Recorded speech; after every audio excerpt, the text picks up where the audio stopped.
السلام علیکم ورحمۃ اللہ وبرکاتہ۔ حضرات گرامی،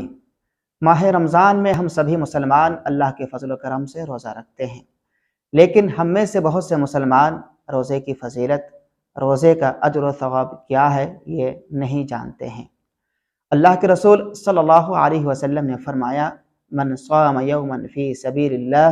باعد اللہ وجہہ عن النار 70 خریفا، کہ جو شخص بھی اللہ تبارک و تعالیٰ کے واسطے ایک دن کا روزہ رکھتا ہے تو اللہ سبحانہ و تعالیٰ اس کے بدلے اس کے چہرے کو جہنم کی آگ سے 70 سال دور کر دیتا ہے۔ اور ایک حدیث میں رسول اللہ صلی اللہ علیہ وسلم نے فرمایا کہ اللہ تبارک و تعالیٰ فرماتا ہے، الصوم لی وانا اجزی بہ یدعو شہوتہ وطعامہ من اجلی، کہ روزہ صرف میرے لیے ہے اور میں ہی اس کا بدلہ دوں گا، اس لیے کہ بندہ صرف میرے لیے کھانے پینے اور شہوت کو چھوڑ دیتا ہے۔ بھائیو بہنوں، بہت ہی بد نصیب